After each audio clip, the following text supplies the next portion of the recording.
Hello everyone, welcome to my channel Chem Insider. In today's class we are going to discuss one more important topic of alcohols. So alcohols are usually considered to be a type of compound which undergoes hydrolysis and dehydrolysis. Whenever you have to prepare alcohol, you have to make an alkene to undergo hydrolysis, or if you have to consider for a dehydrolysis process, alkene loses a molecule of water to form alcohol, loses a molecule of water to form alkene. So the formation of alkene to alcohol, that is carbon-carbon double bonded system being converted to an alcohol is quite commonly found in certain reactions where we have an acid content.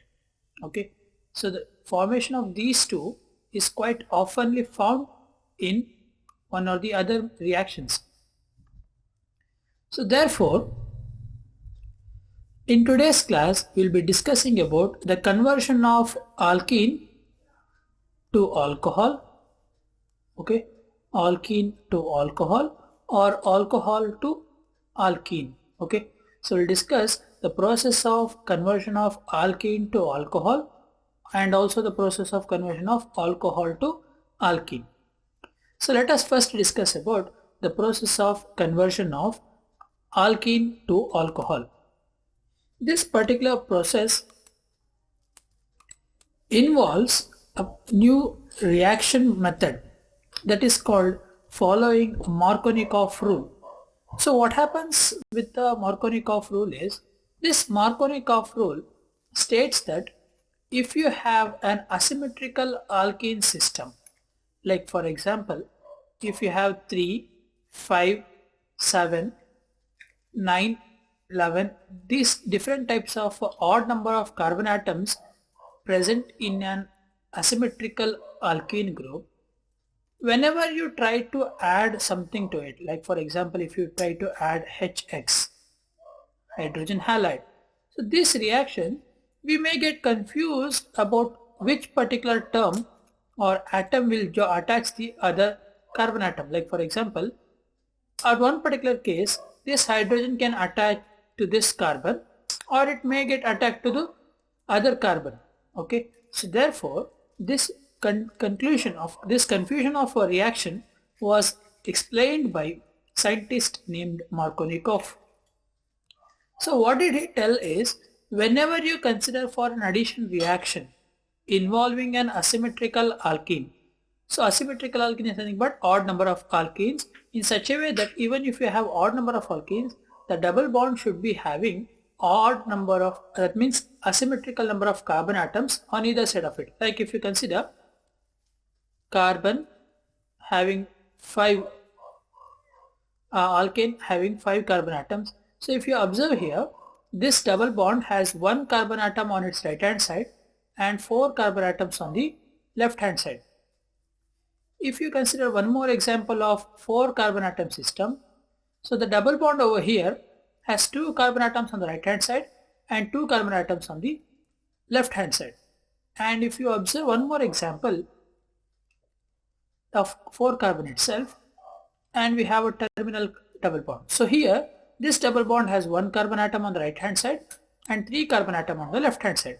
So these first example and the second example and the third. So if you consider these three are the examples which I have given, the first and the second example are these two are examples for asymmetrical alkene, as the double bond has asymmetric number of carbon atoms on either side.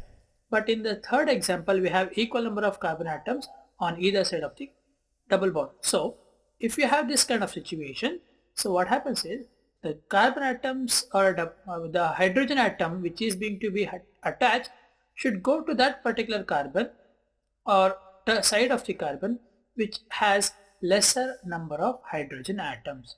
So let us just discuss how this happens. Like if you take an example of carbon of propane, okay, so here we have propene molecule which has one double bond on one side and the other carbons are having a respective number of hydrogen atoms. So now when you treat this particular propene with hydrogen bromide, the reactions may give us two possible products. One in which the hydrogen may be attached to carbon A, or in the other where it might be attached to carbon B. So out of the two, the major product is one where the hydrogen atom is attached to a carbon involving higher number of hydrogen atom. So therefore, out of the two carbon atoms bonded to the involved in double bond, carbon A is having more number of hydrogen atom.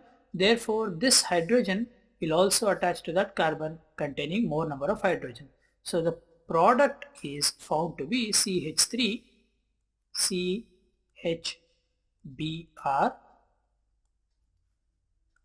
CH3. Okay, so this is the product. So if you have understood this Markovnikov rule, let us directly jump into our reaction of acid hydrolysis of alkenes to form alcohols. So in the acid hydrolysis of alkenes to alcohol,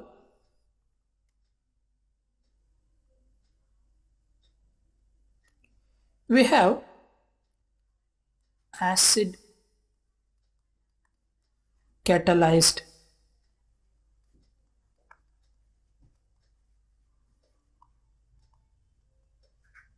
hydration. So this is our reaction, acid catalyzed hydration reaction. So the process involved here is we treat an alkene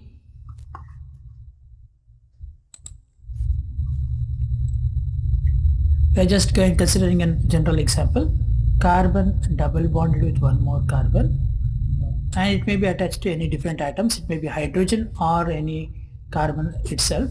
So now if you treat this alkene with water molecule in presence of an acid which is denoted by the symbol H+. Okay, so whenever you treat this reaction, we observe the formation of alcohol. Okay, so here since we are considering a general example, so the OH molecule might again be attached to either one of the carbon, it doesn't matter. So this is the normal reaction, acid catalyzed hydration reaction. So now let us discuss about the mechanism involved in this reaction.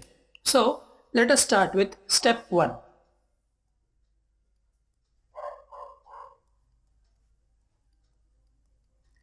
So step 1 is called protonation.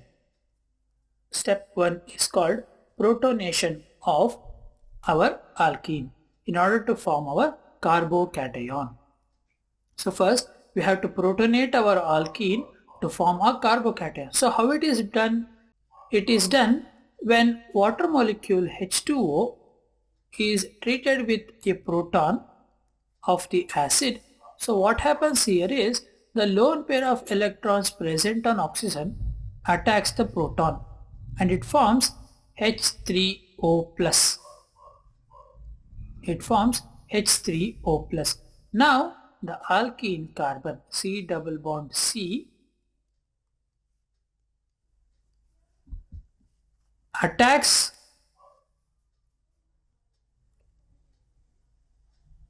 the protonated hydrogen. So if you have to write down that, you can write down the split structure of protonated water. So it is like this: H O H H. So this carbon may attack this proton. So this oxygen is now carrying a positive charge.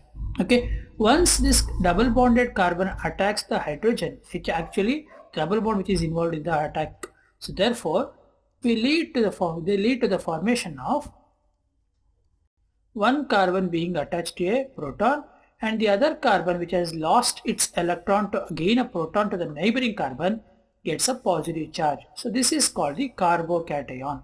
Okay, so this is step 1 and this is called our carbocation.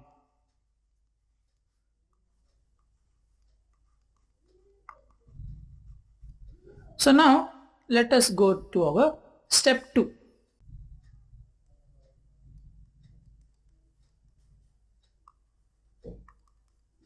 So step 2 is a process where we observe a nucleophilic attack. So a nucleophilic attack is observed on the carbocation, that is which we have just formed. So we have C with 3 hydrogens on one side and we have carbon with a positive charge which has 2 hydrogens on it, or we can just leave the bonds like that itself, it doesn't matter. And when we treat one more molecule of water, the oxygen, as I said earlier, has a lone pair of electron and this lone pair of electron attacks the carbon. Okay, so this is called the nucleophilic attack. Nucleophile is nothing but electron rich species, right? Oxygen has electrons, lone pair of electrons, it is an electron rich species. It is attacking our carbocation, leading to the formation of protonated OH.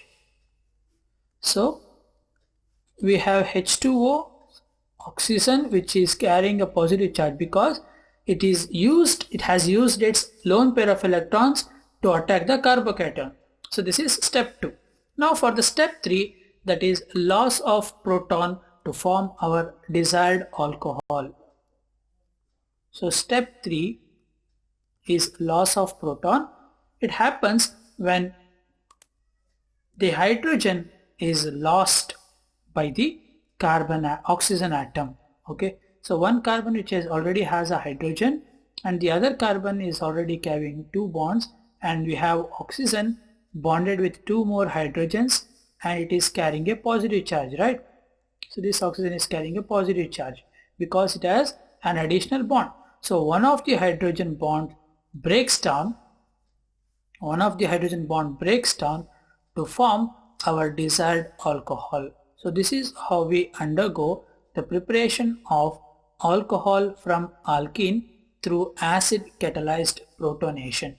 Okay, so this is the method of acid catalyzed protonations. So we have, I hope you have understood this acid catalyzed protonation. If you have any doubt, please go through the video once again, and if you have further doubts regarding the video, you can comment down below. And also, if you have understood this video, please do subscribe to my channel and share this video among yourself. In the next video, we will discuss about the conversion of alcohol to alkene, and we also discuss some concepts which we can clearly distinguish, which can be used to distinguish these two processes of conversion. Okay, thank you for watching.